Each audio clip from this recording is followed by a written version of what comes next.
Hey everybody, I'm back. I just got a new microphone, by the way, and I just needed to get a few things organized, and I just had a brief interruption here, so my apologies. So I'm going to do a live stream tonight on the role of neo-Nazis in Israel and Ukraine. I'm going to talk about the relationship between Israel and Putin's Russia and why Putin's Russia is really not a friend of Israel. And then lastly, I'm going to be talking about the role of a number of American extremist groups, particularly that of the communist left, towards the war in Ukraine and how they are basically apologists for the Russian Federation's invasion of Ukraine. Um, so we're going to talk about a couple of those topics. We're going to navigate the weeds around the relations between various domestic and foreign neo-Nazi groups in Ukraine as well as Russia. It's not clear cut. I think the best way to describe the relationship between the neo-Nazis and the Putin regime and various governments in Ukraine really could be characterized as really they are inconvenient Nazis. That's a term that the YouTuber Dylan Burns talks about, and I tend to agree with him on that. Both sides have neo-Nazis fighting alongside their forces. You can't deny existence of either. I think the fact that the Russians, of course, are claiming that they're acting to denazify Ukraine, of course, is really the classic pot calling the kettle black. But really, either side is not innocent in this. They are both corrupted by those forces. And we're going to unpack that. But first, I want to start the show by establishing the fact that really Russian Federation is not a friend of Israel. Now, of course, during what I call the open Cold War, much of the open Cold War, the Soviet Union was very hostile to Israel. It was extremely anti-Zionist, and they also had very, very, very militant anti-Jewish positions too as well, often couched in anti-Zionism, but in some cases, even a sort of religious and even racial based anti Semitism, too, as well, that was perpetrated by some Soviet propagandists and so called scholars.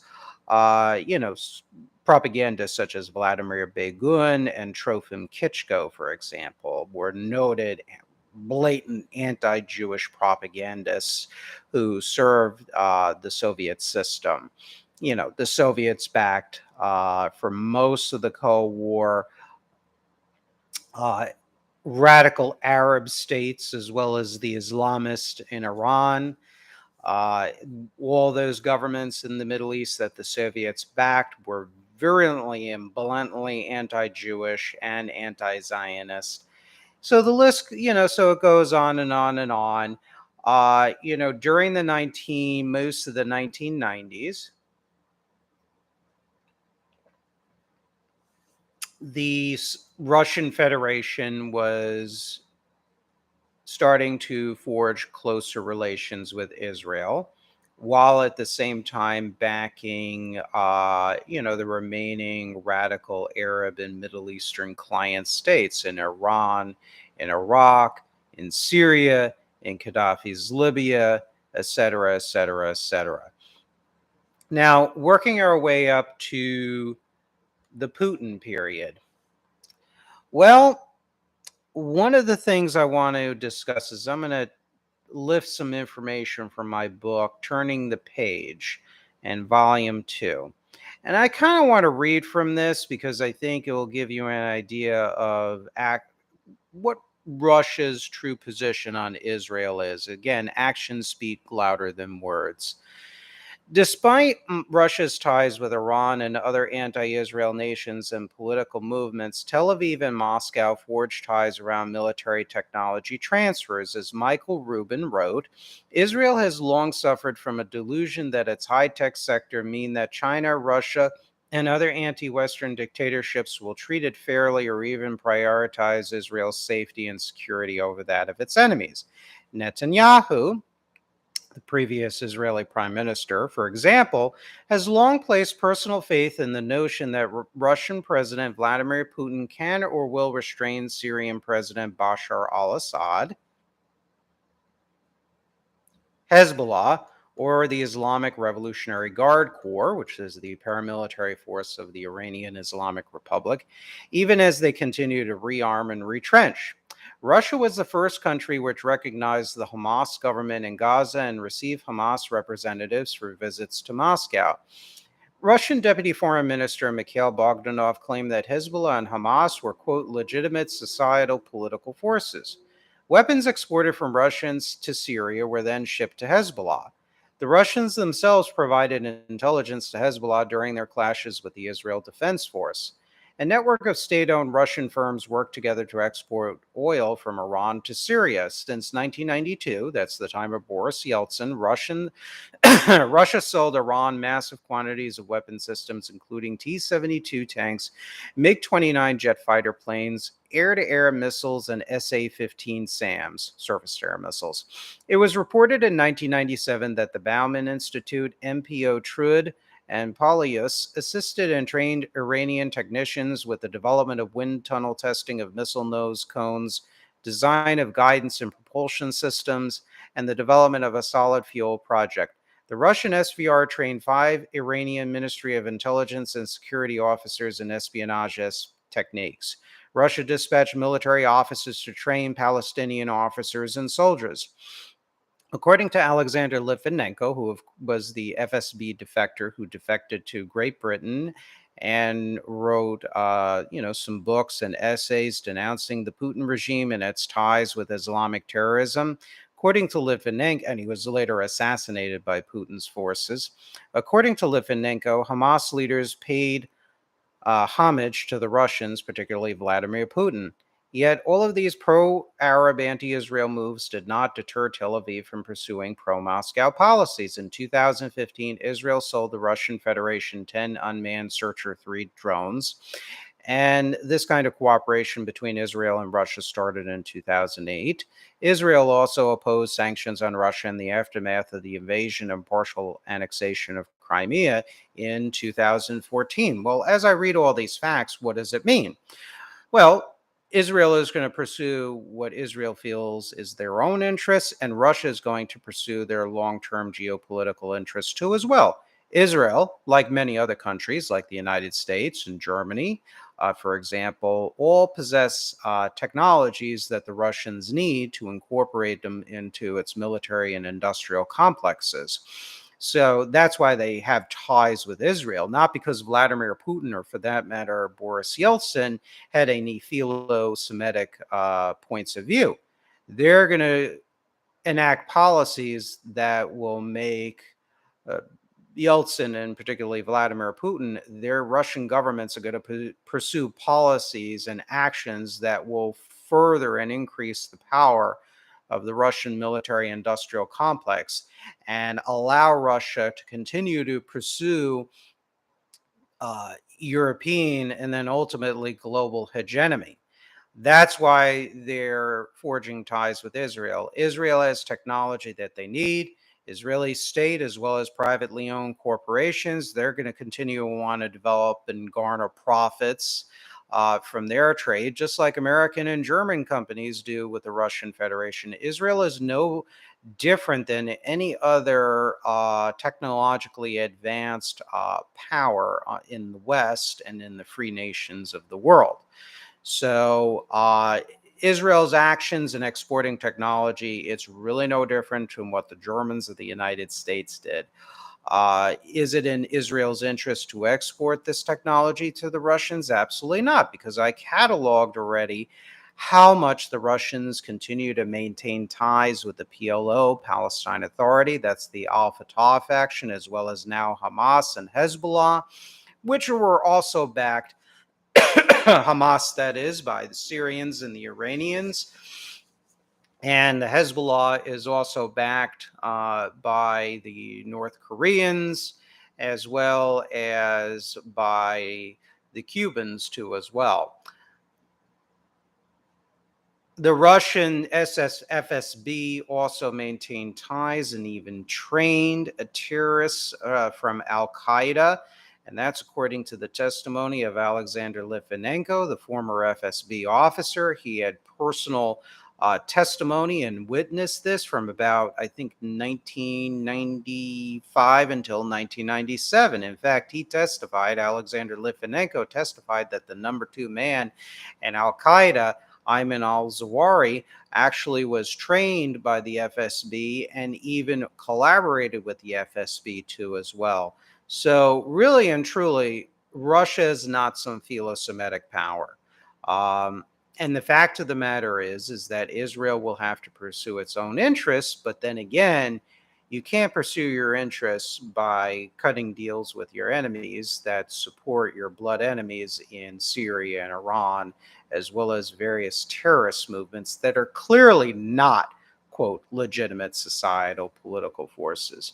Hezbollah, Hamas, and Al Fatah PLO are terror groups. They are terrorist, bloodthirsty regimes that would slit the throat of the state of Israel and much of the Jewish population if given the opportunity.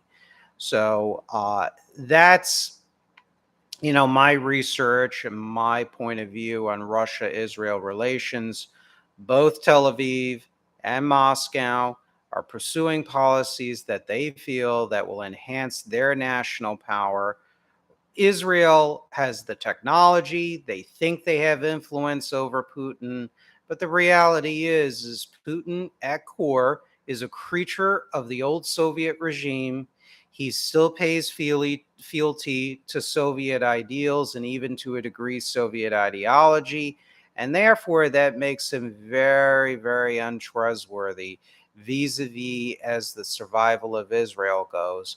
And always remember, most importantly, since we are an America First program, that Putin is our geopolitical enemy. Putin's Russia, that is, the Russian government. United Russia with their sometimes allies in various other extreme parties like the Communist Party of the Russian Federation. They represent one of our geopolitical enemies, and a nuclear armed one at that. So that is kind of my take on Russia-Israel relations. I'm not trying to pick on Israel per se, because Israel, not that I agree with their close ties, economic ties with the Russians, but I have to say it's no different than any other exporter of high technology, including the United States and the Germans. And certainly also could throw Great Britain in the mix, because Great Britain, under both Labor and conservative governments, have allowed Moscow's government-connected oligarchs and Putin cronies to invest in the city of London and the financial industry in the United Kingdom, as well as also snapping up parcels of real estate in London too as well. So that kind of concludes my position on that issue. Now I'm kind of going to look through this, and I hope you're all enjoying this program. I just got a lot of notes and a lot of information here. Now, one of the hotly contested issues here is the issue of the ties of neo-Nazis, both foreign and domestic, to the Ukrainian and Russian governments. Really, it's really the issue of inconvenient Nazis. No side wants to admit that they have neo-Nazis in their employ. But the fact of the matter is the Ukrainians and the Russians have a neo-Nazi problem. I have to be honest here. Now, my position at this point on the Russia-Ukraine conflict, my sympathies are with both the freedom-loving Russians, like those in the anti-war protesters in the streets in Russian cities like St. Petersburg, as well as the actual true pro-freedom Ukrainians that exist all over the country. Now, does that mean that every single figure, every single officer, every single soldier that serves in the Ukrainian armed forces and government is pro-freedom? Absolutely not. Does this mean that when Vladimir Putin is saying that he wants to go on that the so-called operation involving the tens of thousands of Russian Federation troops is some mission to denazify Ukraine? Do I think that's the pot calling the kettle black? Absolutely.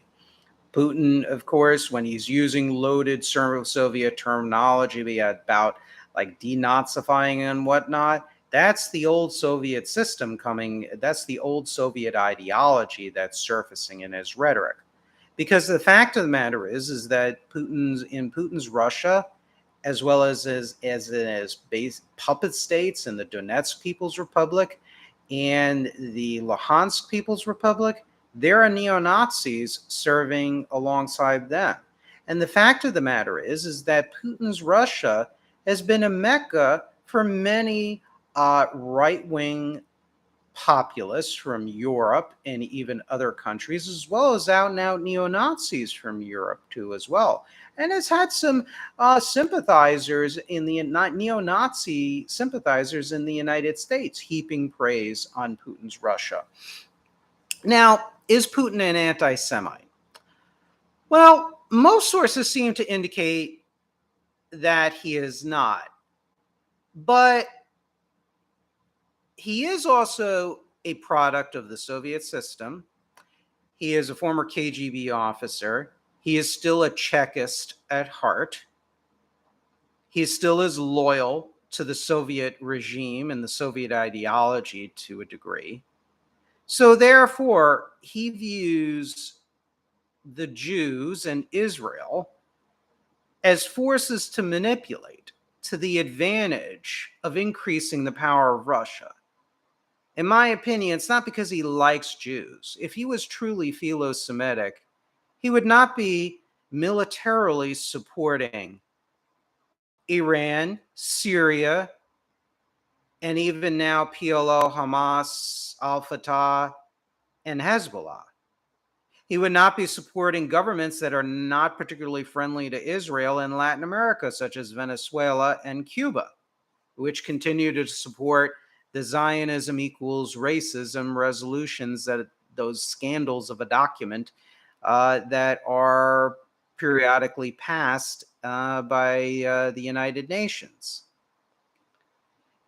He would not be having the FSB SVR supporting the Taliban during their war against American troops in Afghanistan, where they were putting bounties on American troops. Yes, the Russians had ties with the Taliban, which are ferociously anti-Jewish and anti-Zionist. And I can go on and on and on, I'm sure, about this. Now, Putin did say something rather interesting that was construed in some foreign quarters and observers as anti-Semitic. Back in 2018, in response to questions concerning allegations of Russian meddling in the 2016 U.S. presidential election, Putin maybe let the cat out of a little bit of the bag. And he said, well, maybe they're not even Russians. Maybe they're Ukrainians, Tartars, Jews, just with Russian citizen. Even that needs to be checked. Maybe they have dual citizenship, or maybe a green card. Maybe it was the Americans who paid them for this work. How do I know? I don't know. And reading between the lines, it seems like it could be arguably implied that Putin saying Ukrainians, Tartars, Jews just with Russian citizenship, Jews with Russian citizenship. So that means that they're hyphenated Russians, that Jews are not really Russian, is what he's saying, arguably. So as much as Putin, has these ties with Jewish leaders and the Russian Federation, or clinks glasses with the Israeli government, the fact of the matter is that you can't necessarily trust a leader like Putin. Sometimes the reality is not real. Sometimes it's just a smokescreen. And you got to be careful when you're a relatively free nation, good nation. Um, I guess no nation is purely good. But when you're a relatively liberal, democratic nation like Israel, you can't trust a rattlesnake like Vladimir Putin and the United Russia Party and their allied political forces. You just cannot. And don't worry, we're going to talk about Ukraine too, as we're going to talk about the anti Semitism in Ukraine. We're going to talk about some of the political extremists in Ukraine that are anti Semitic. So don't you worry about that. So, I mean, there's all kinds of information about Russia's ties, uh, with Israel. You had a Russian Foreign Affairs Ministry spokesperson Maria Zakharova said in November 2016, quote, "If you want to know what will happen in America, who do you have to talk to? You have to talk to the Jews, naturally." That's not exact. That's like basically Jewish conspiracy crap there. And this is Putin's Russia and their agents and minions and officials saying this. Here's another one. According to the thesis, Conspiracy Discourse in Post-Soviet Russia, it's a master's thesis submitted to the University of Manchester. And according to this paper, Christina Potupchik, the press secretary of Nashi. Nashi was the pro-Putin official youth organization that was one of the main bodies or support arms of the Putin dictatorship. Well, her mailbox was hacked in February 2012, and Potupchik, the press secretary of Nashi, reportedly drew up instructions for activists of Nashi in which she specifically emphasized the, quote, Jewish origins of some of the most famous anti-Kremlin activists. Or how about you have the Communist Party members of the Duma that were politically powerful, such as Albert Makashov, who was formerly a Soviet army general who helped mastermind the Iraqi invasion of Kuwait back in 1990. He wrote an editorial that a Yid, this is a slur, an ugly slur for a Jewish person. He said that Makashov said, this communist Duma deputy said that a Yid is a bloodsucker feeding on the misfortunes of other people. He used at a rally to chant "Death to the Yids" while communist demonstrators cheered. Or you have the Communist Party of the Russian Federation leader, Gennady Zyuganov, very politically powerful and at times pro-Putin and favorably looked upon as Putin as a second most important political force, followed by Vladimir Zhirinovsky's Liberal Democratic Party.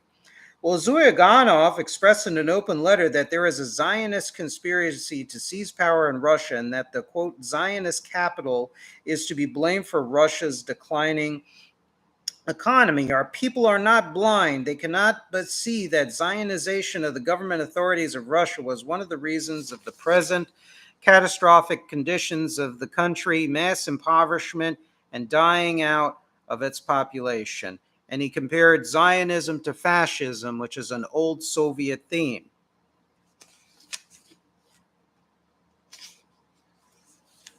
So you have that.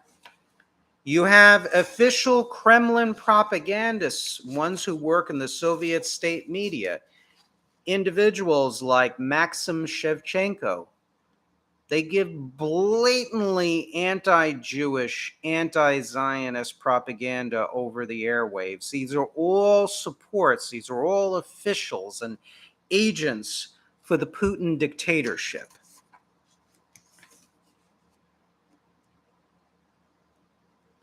Well, what about other neo-Nazis in Russia? Well, for that matter, you have The German NPD, the National Party of Germany, or the National Democratic Party of Germany, or the NPD, they are very pro-Putin. In fact, they make pilgrimages to the Russian Federation under Putin from time to time.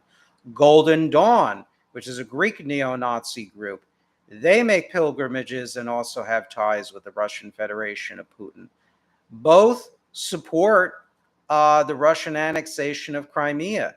And in fact, they were invited, various right-wing populist European groups and European neo-Nazis and pro-Nazi elements were invited to witness the, quote, referendum in Crimea, and they immediately backed the Russians on that. You even have various European neo-Nazis, particularly from Germany, that train alongside Russian extremists in Russian Federation territory and that are tolerated or even backed by the Russian government.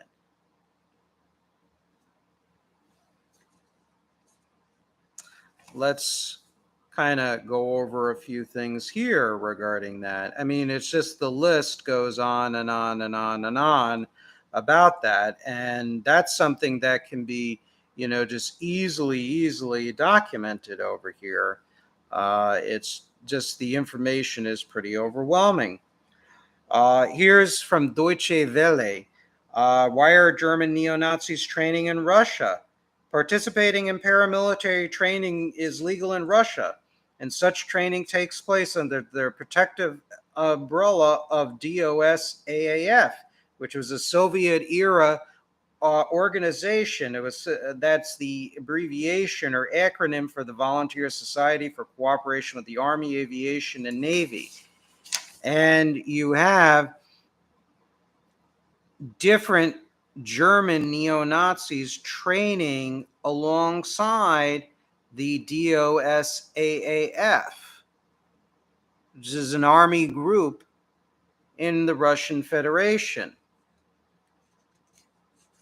You have in 2015 a major conference in St. Petersburg, Russia, where you had participants with the support of Russia participating, like the Golden Dawn and the National Democratic Party of Germany. These are neo-Nazi or neo-fascist groups.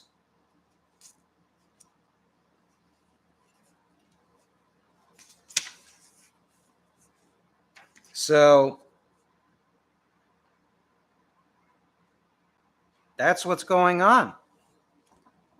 I mean, I can go on and on. We can talk about how the Russian National Unity Party, or Barkashov, they are fighting alongside the forces of the Donetsk People's Republic.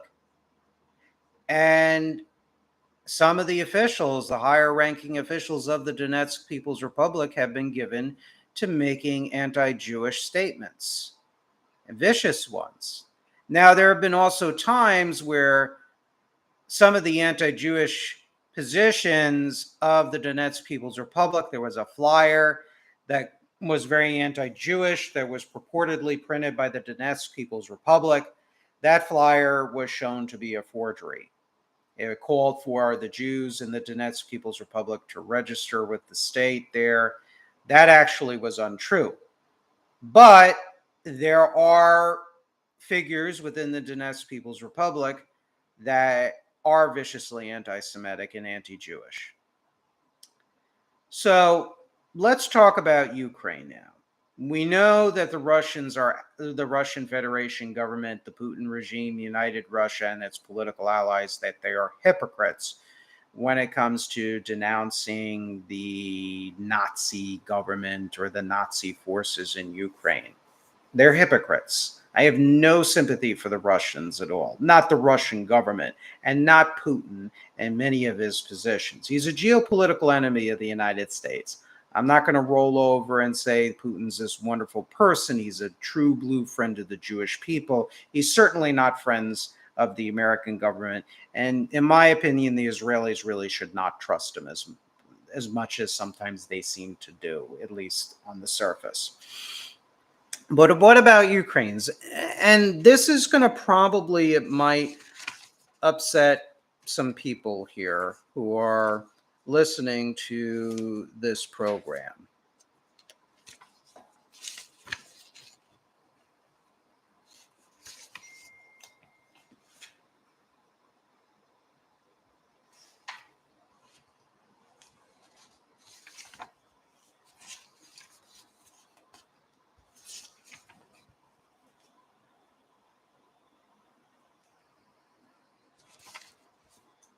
Okay.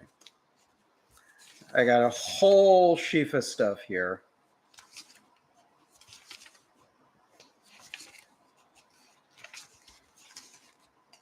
But we're going to be talking about Svoboda. We're going to be talking about the right sector. We're going to be talking about the National Corps, which is the political front for the Azov Battalion.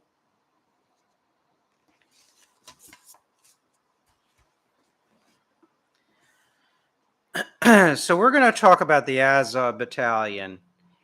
Now, the Azov Battalion is an active military force that was officially incorporated into the Ukrainian National Guard, which means that the Ukrainian government gave a group that is basically dominated by neo-Nazis, an armed group that is active in the fighting, a couple of thousand soldiers strong, official sanction.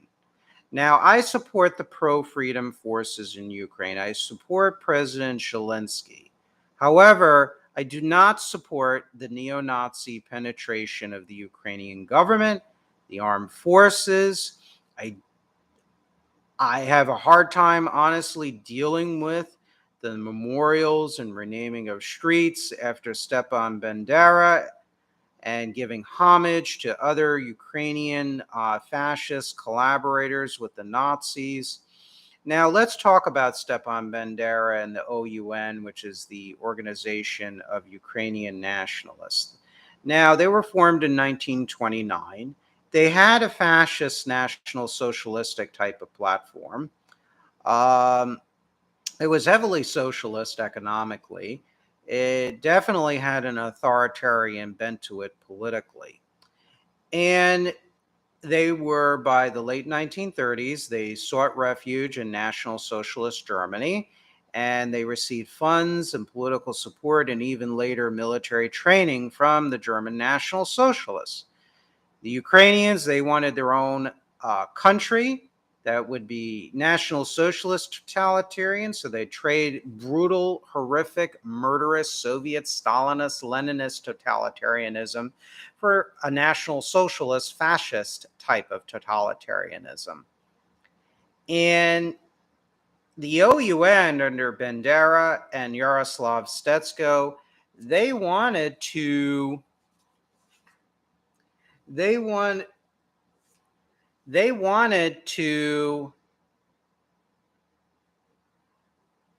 set up a puppet government and that would collaborate with the Germans.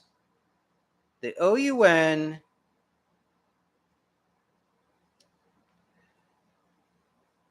issued a statement in 1941. They set up a government. They issued a statement saying they desired to build a Europe and a Ukraine free of Jews, Bolsheviks, and plutocrats, meaning capitalists or wealthy capitalists. And they said that they would collaborate with National Socialist Greater Germany to create a new world and a new order in Europe. Now, that's not exactly pro-freedom. Now, the Nazis, because of their extreme form of racialism, they disbanded the OUN puppet government and they started to arrest and imprison many of their leaders and activists. And that was the only reason why they then fought against the Nazis. Had the Nazis allowed that government to survive, the government of the OUN, the Organization of Ukrainian Nationalists, they would have cheerfully, to the end, collaborate with the Germans. And I know some of you might not like me saying this, but that is the truth. Now, is Zelensky's government to the dotted I and T an exact replica of an OUN fascist government? No. And unfortunately, what happened is that the fascist totalitarian ideology of Bandera, Stetsko, and the most radical extreme factions of the OUN were recast as freedom fighters against both the Soviets and the Nazis. And they, of course, updated their platform to be more of a palatable, social democratic and nationalist platform because they had to ultimately make themselves a legitimate movement against Stalinist communist totalitarianism. These individuals, Bandera and Stetsko, unfortunately became symbols against Soviet oppression. And their bloody, highly totalitarian collectivist ideologies and the crimes they did commit in the early days of the German occupation of Ukraine, of OUN, before they were thrown in prison, basically, that was glossed over. And that's wrong. And when you start incorporating into your army and giving legitimacy and government sanction ideological true blue neo-fascists, they don't even like the Ukrainian governments. They think it's liberal and they think it's captured by capitalist oligarchs. That's what the Ukrainian neo-Nazis think of their own government. And yet they're incorporated into the political military forces.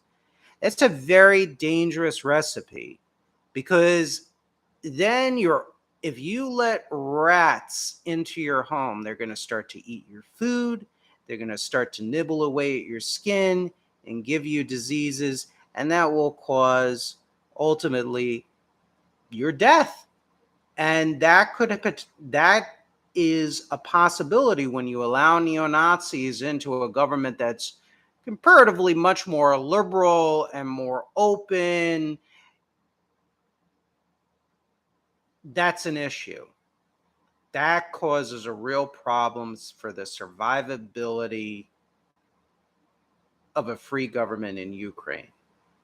And I understand they are walking a very tightrope here.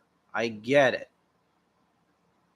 But poison is poison. And when you allow whether a neo-Nazi, organized neo-Nazis or communists into your government, that's asking for trouble. Now, the Social National Assembly is where the Azov Battalion in part came from. Okay? Its founder, by the last name of the gentleman who founded Beletsky, he states that its ideology of the Social National Assembly, which is the sort of intellectual heirs, if you will, the political not the political front, but the organization that really spawned the personnel of the Azov Battalion, their ideology was social nationalism, of which was three pillars: racism, socialism, and great power, which was in total opposition to liberalism, meaning classical liberalism and democracy. Under socialism and social nationalist ideology of the Social National Assembly, that means third position in economics, authoritarian power, and fair distribution amongst national producers. Okay? Social nationalism over nationalism. They prefer social nationalism over regular nationalism, like my kind of civic nationalism or radical civic nationalism. Social National Assembly, meaning Azov Battalion nationalism, means the importance of a social revolution in order to achieve national revolution, meaning national socialist totalitarian revolution.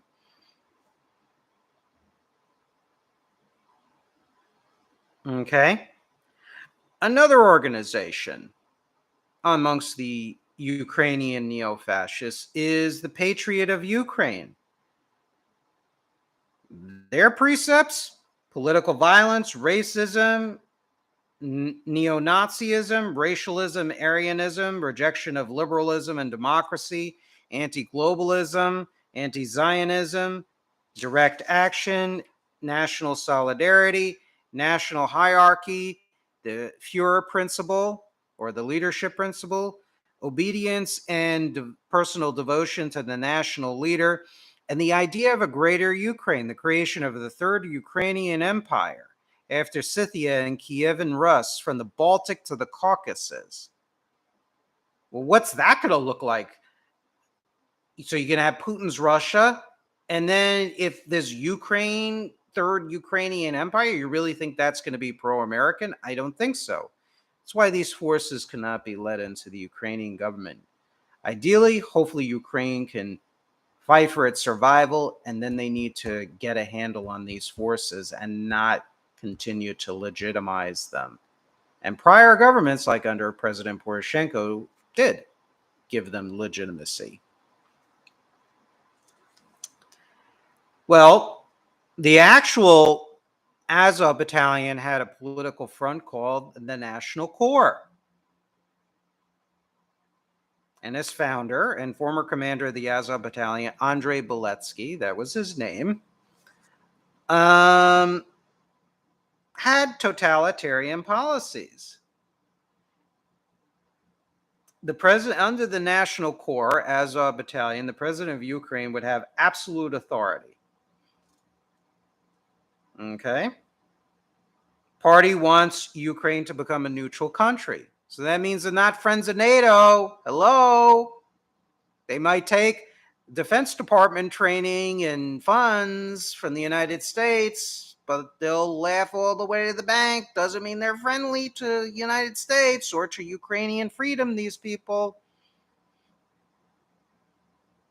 They oppose the entry of Ukraine into the European Union, and they are vocally opposed to forging ties with NATO.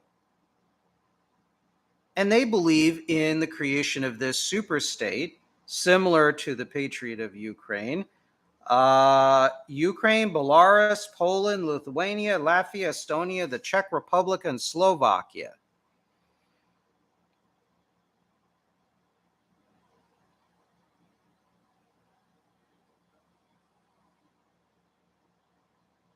And they support and they say there's nothing inherently wrong with the idea of National Socialism. And Beletsky called on the white races of the world, called them into a final crusade against Semite-led Untermenschen, or subhumans. And then one member of the National Corps declared in an interview, there's nothing inherently wrong with National Socialism as a political idea. Well, there you go. There you go.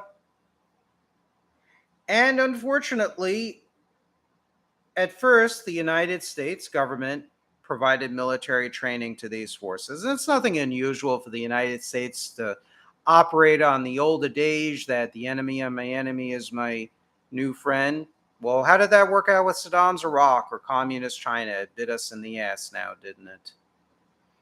Fortunately, U.S. training eventually was withdrawn.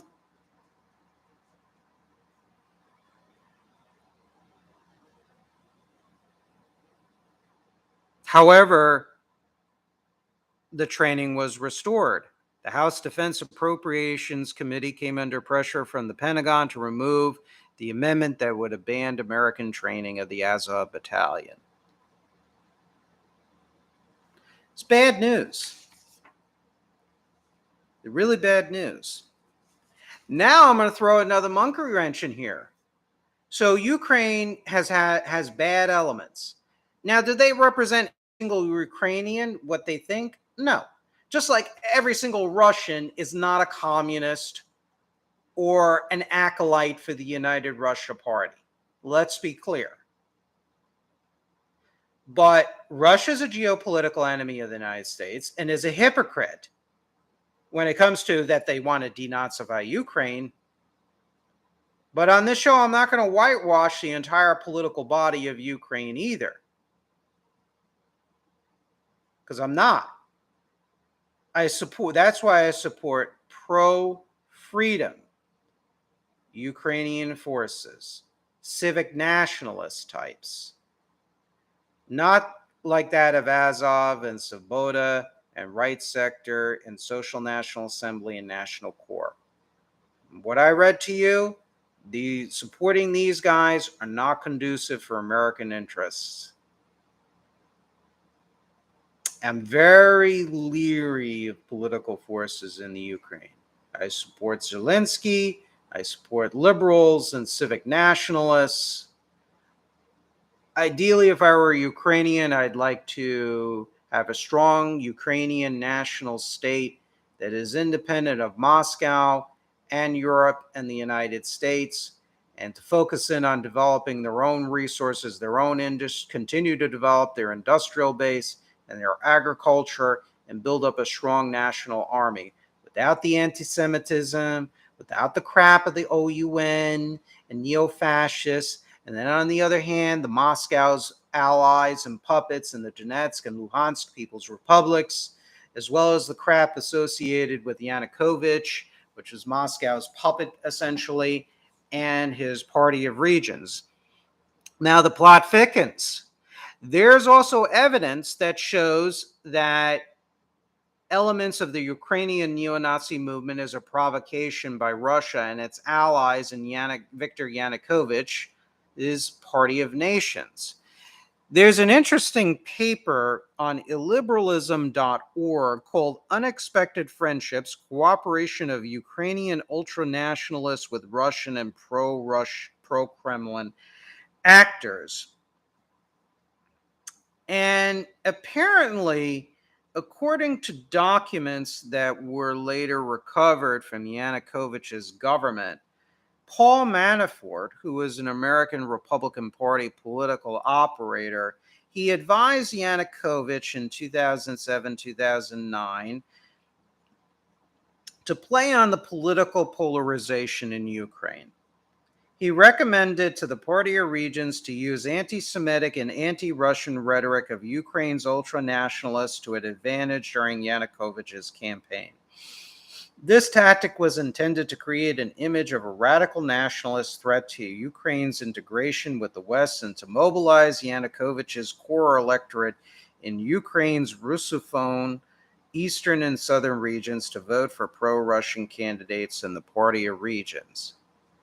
In other words, they're using the specter and the reality of a very vocal Ukrainian neo-Nazi revanchist nationalism to ultimately scare the Ukrainian public and the West into supporting the Party of Regions in Viktor Yanukovych's government.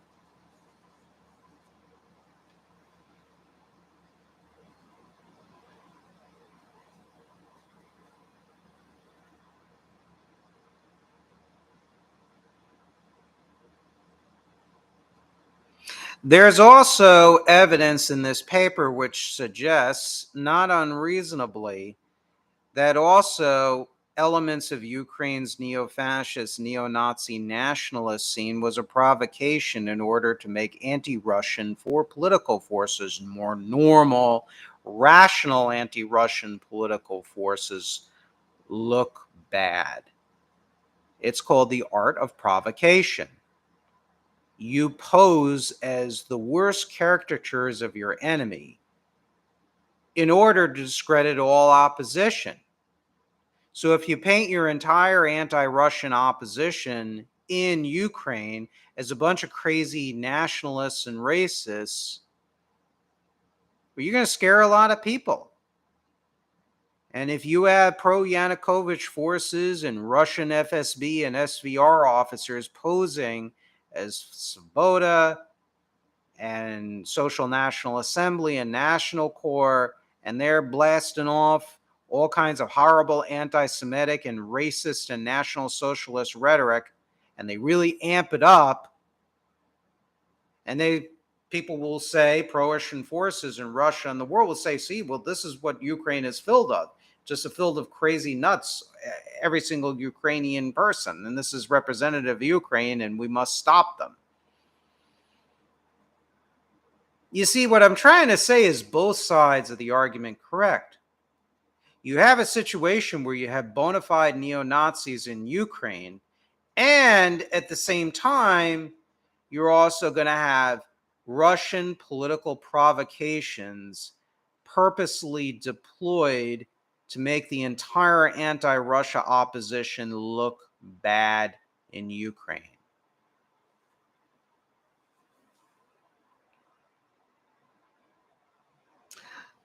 Let me read more of this paper. In August 2016, Serhiy Leshenko, a well-known Ukrainian investigative journalist, anti-corruption activist, and then member of parliament, made public evidence from the black bookkeeping of the Party of Regions, which was Yanukovych's party. The evidence had been found at Yanukovych's former estate at Mezhyhirya near Kiev in 2014. Leshenko posted the photograph of a table of unofficial expenses of the Party of Regions that listed payments not only to Manafort, but also recorded a 2010 transfer of $200,000 to the Svoboda Party, its most vicious political opponent. When publishing this document, Leshenko indicated that this was not the only incident, and there were maybe evidence of additional payments during the years of 2007 to 2009 before Yanukovych became president in the spring of 2010. Following Yanukovych's victory in the 2010 presidential election, several commentators, including an editor of the left-wing Kiev Commons magazine, already started to publicly accuse Svoboda and the Party of Regions of unofficial cooperation. That was because, perhaps also on Manafort's recommendation, Yanukovych and his party not only supported in secret Svoboda with direct financial transfers. The Party of Regions and its affiliated oligarchs with their influential TV channels markedly increased the media presence of Svoboda. The purpose of promoting a marginal and to many voters yet unknown party was to shake up the entire political spectrum of Ukraine and thereby complement Yanukovych's 2010 presidential election victory with the 2012 parliamentary election victory for his Party of Regions. Apparently, there was a comprehensive plan by the Party of Regions political technologists to strengthen Svoboda and therefore split the nationalist opposition into moderate and extremist camps. The rise of Svoboda was also supposed to create a scarecrow for the Party of Regions' Russian-speaking core electorate and mobilize them to vote. Regarding Ukraine's relations to the West, Svoboda's ultranationalism would provide a convenient deflection for Yanukovych's own anti-Western and feelings and authoritarianism. There appears to have been a long-term scheme to grow the popularity of Svoboda chairman Ole Tianbach to such a degree that he would make it together with Yanukovych into the second round of the next regular presidential election in 2015. The calculation was that Yanukovych might not be able to win a second time against a moderate nationalist in the runoff, but he would be able to do so against a radical nationalist. In 2010 to 2012, the most visible sign of this strategy was a rapid rise in the presence of the Svoboda Party in the Ukrainian mass media controlled by various oligarchs. This concerned, above all, the various popular political evening TV talk shows where representatives of the extra-parliamentary and largely Galicia-based Svoboda. Galicia, by the way, is where the Germans recruited many members of the Ukrainian Waffen-SS. The so-called the Galician division of the SS. Little side fact there. And Svoboda became regular guests on these popular evening TV talk shows. And once Yanukovych became president from 2010 to 2012, the number of appearances of Svoboda representatives on popular TV talk shows of the two channels under his most direct influence increased rapidly. Very strange. So, this paper, it goes on and on and on and on. There's a tremendous amount of evidence and points that are made. And I think you need to, those of you who are interested, really should check out this paper. Again, it is titled Unexpected Friendships, Cooperation of Ukrainian Ultranationalists with Russian and Pro-Kremlin Actors. It's a very important paper that everyone in the audience really should read, because that is so important to really point out. Because really and truly, the situation in Ukraine, really requires tremendous nuance to really unpack this whole issue of anti-Semitism and racism, and the role of the Jews in the war between Ukraine and Russia, and the various political forces in both countries. It's very important that we unpack this and discuss it, because one side is not angelic. Both sides are highly problematic. And on this show, what I try to strive for is to not whitewash either party, because we are America first, ultimately. It's really what truly we are. And American interests are not going to be served by Azov battalions, by United Russia, by the Party of Regions, etc. And as I talked about on my first show, we have to be very focused in our support for pro-freedom forces in Ukraine and Russia. It is very important. Ukraine and Russia, their governments, their militaries are contaminated by neo-Nazi influences, even Nazi traditions. Prejudices against Jews are deployed to curry popular favor in both countries. The Azov battalions and the Putin United Russia, they're no friends of the United States. They are not friends of Israel. Whether it's a revived Soviet Union or a third Ukrainian empire, that's not going to be good for American interests in the long term. We also have to be careful of Russian provocations to make the entire Ukrainian anti-Russian, anti-communist forces to look bad. It's a classic Soviet-era tactic. They used it during the Russian Civil War, after the Bolsheviks seized power.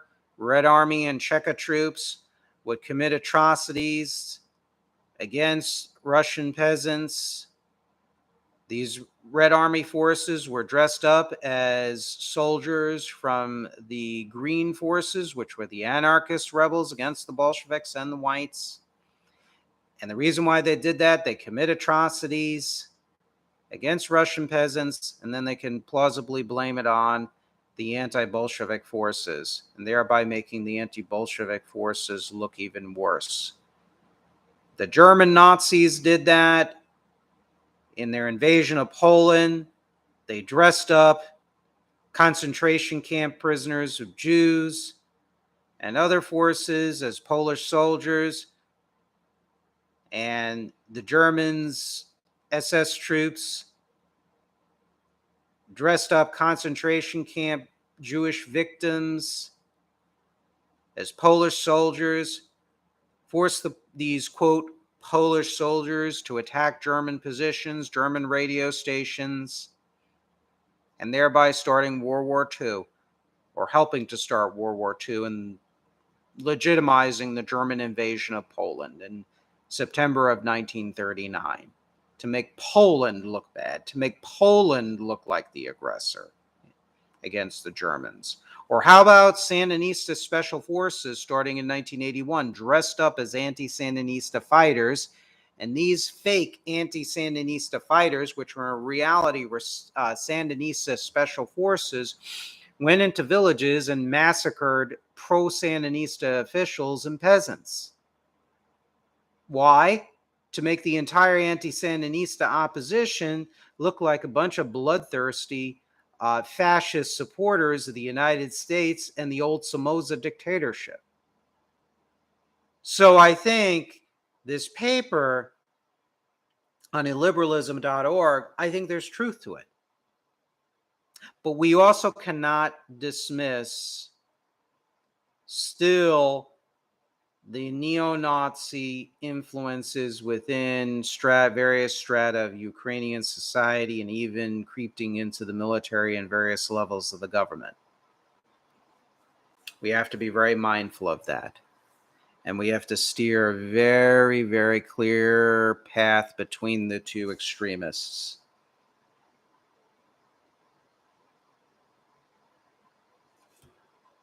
Let's talk about American extremist groups and their position on the Russia-Ukraine conflict, the Russian aggression against Ukraine. Well, Democratic Socialists of America, which has a presence within elements of the Democratic Party here, well, they issued a statement, and the DSA, Democratic Socialists of America, well, they blamed U.S. and NATO, quote, imperialist expansion for helping to trigger the Russian invasion of Ukraine.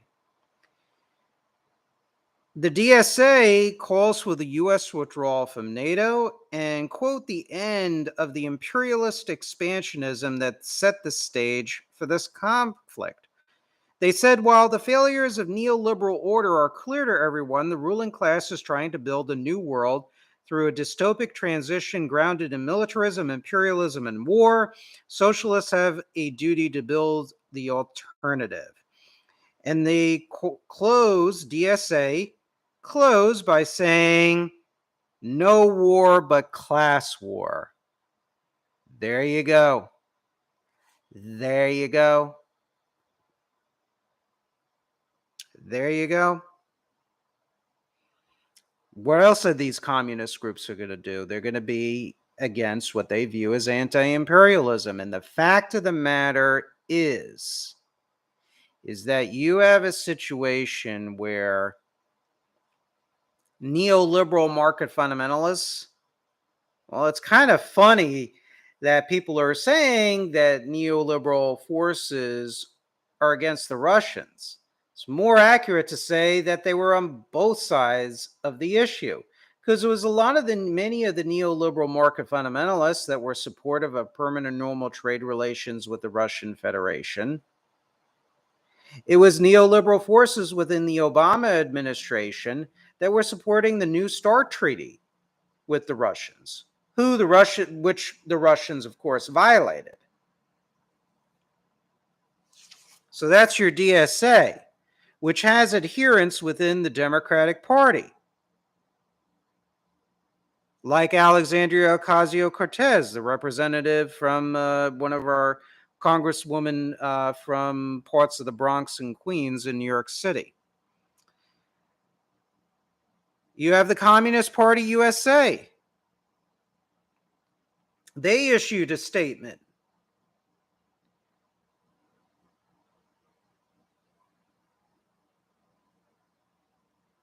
which basically calls on the U.S. people to demand the Biden administration change course immediately. War is never an acceptable solution and must be rejected in the strongest terms. They call for Russia to withdraw troops. Okay. There is no doubt that the long-standing attempt by U.S. imperialism and NATO to bring Ukraine into the military alliance has heightened tensions. In the recent period, this effort, along with providing military supplies combined with Cold War rhetoric as a backdrop to the crisis, a lasting peace is not possible unless Ukraine remains outside of NATO. Well, honestly, I'm not for Ukraine joining NATO, and there's a lot of reasons for that. I believe I talked about it in a previous podcast. But the fact of the matter is that the Communist Party USA is not for a strong, truly pro-freedom Ukraine, even without the Azov battalions and Svoboda and all the other political Frankensteins that are in Ukraine. The fact of the matter is implicitly they're anti-American, they're anti-NATO, and they want to greatly weaken the United States and to greatly strengthen Russia. The Workers' World Party.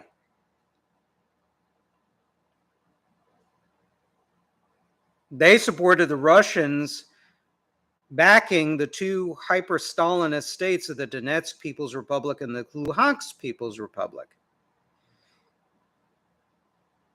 They call for working people worldwide must oppose U.S. NATO aggression and expansion, which are creating the danger of a massive war. Behind the threatened war with Russia in this is a struggle by the largest monopoly capitalists for control of European markets and resources. U.S. imperialism, the dominant global power, is striving to maintain its economic position and its domination of global trade and finance. And it goes on and on and on and on with a tremendous amount of anti-Americanism, the Workers' World Party, which is another hardline Trotskyite communist organization that has supported every anti-American dictatorship in the world. I mean, you can call yourself Satan, and as long as you make utterances against Israel and the United States and capitalism, the Workers' World Party will be on your side.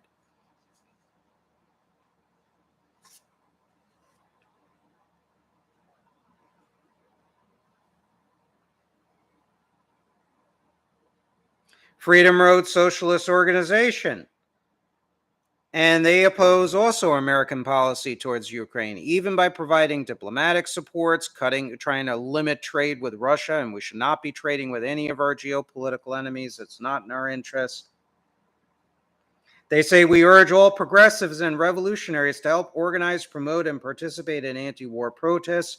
We are against imperialist wars, meaning they are against the United States. They are against any meaningful measures whatsoever that we can take independently as a country without intervening on behalf of Ukraine or whatever. The fact that we need to limit trade with Russia, strategic trade and whatnot. Groups like the Freedom Road Socialist Organization, Communist Party USA, Democratic Socialists of America, now as we see the Freedom Road Socialist Organization, another crazy communist group, all taking an anti-US position. The same thing as the Party of Socialism and Liberation.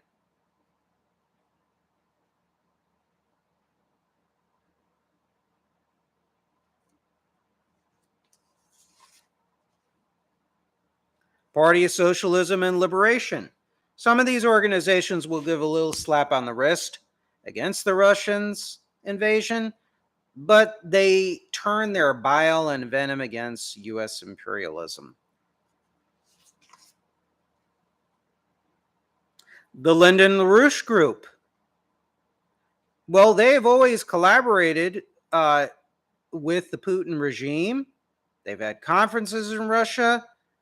Lyndon LaRouche, who is known at times, he's now deceased. Lyndon LaRouche and his political movement has always had a bias against Israel and against the Jews. Well, they are pro-Putin, and they are against any support, even for pro-freedom forces in Ukraine, and certainly against pro-freedom forces within the Russian Federation. The National Justice Party. That's a neo-Nazi group of Eric Streicher and Mike Enoch. And they're totally pro-Putin.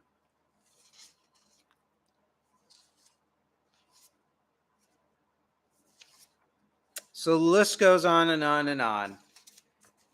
Clearly, the American Communist Movement, some of the neo-Nazis in the United States, like the National Justice Party, they are either explicitly pro-Russia Federation, pro-Putin, pro-United Russia, or they might give a little slap on the wrist against Russia's invasion of Ukraine, but they blame the United States and NATO.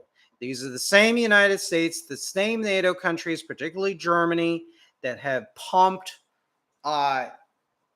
technology, important capital goods for Russia's military industrial base, computer technology. In the case of France, and I believe even Britain, but particularly France and Germany, supplying military technology and even weapon systems to Putin? No. The communist characterization of NATO and the United States being exclusively aggressive towards Russia is untrue. It really is. It's much more nuanced than that. Because Washington, Berlin, Paris, and London all have aided and abetted Moscow's continued military buildup, even when it was aggressive against the Republic of Georgia, Ukraine, starting in 2014, when Russia solidified and moved into parts of Latin America, Venezuela, Nicaragua, and Cuba, parts of East Asia, Vietnam, North Korea, and continuing that alliance with China. Sorry, Tucker Carlson, U.S. policy is not driving Russia and China together. Russia and China have always been allies, even during the Sino-Soviet split. There was a lot of collaboration between Beijing and Moscow. And then those ties were official. That split, which was, in my opinion, vastly exaggerated, was healed in 1989. And then you had intelligence agreements signed between Moscow and Beijing in 1992, followed by strategic military partnerships, and then starting in the year 2001, joint military exercises between the Russian military and the Chinese People's Liberation Army. So no, Tucker Carlson, Russia and China were not driven together because of American foreign policy. You are really sadly incorrect on that point.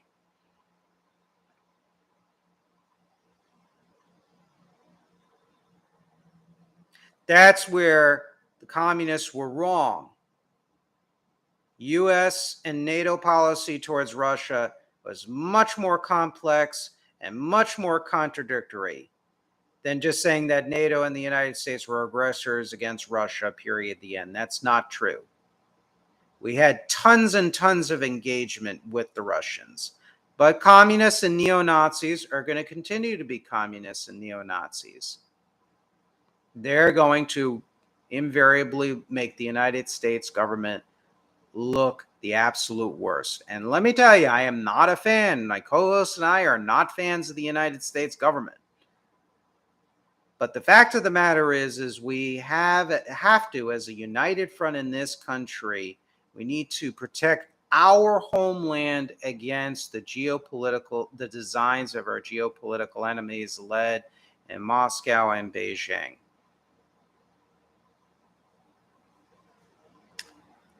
And it's important to note that there are American neo-Nazis that are also joining Ukrainian forces, particularly the Azov Battalion. One in particular, who I believe was former American military, apparently has committed horrible war crimes. So we have to take a look at that. You have neo-Nazi personalities that were pro-Putin, like Richard Spencer, and now all of a sudden he's in favor of Ukraine, which is kind of ironic that Ukraine is led by a Jewish president and with a Jewish prime minister serving under the Ukrainian president. I guess politics makes very strange bedfellows indeed. Maybe because Richard Spencer perhaps broke up with his Russian-born wife, who was tied in with, Alexander Dugin's kind of apparatus and Putin or whatnot. I don't know. But the fact of the matter is, in some ways, we can compare this. I don't want to say with the Spanish Civil War, but you really have a situation where the whole neo-Nazi presence in this war, it's all about inconvenient Nazis. No side wants to admit that they're corrupted by neo-Nazi forces. And meanwhile, back home, much of the American hard left is cheerleading the communist forces, and some neo-fascists are cheering the demise of the United States of America, and they would like nothing more than the United States to be supplanted as a superpower under the heel of Russia and China. That is something that we as Americans cannot afford to have if we are to survive as a free people and as an independent country. So just to conclude this broadcast, When studying the conflict of Ukraine, Russia, nothing is what it always seems. No side is purely innocent. And as radical civic nationalists,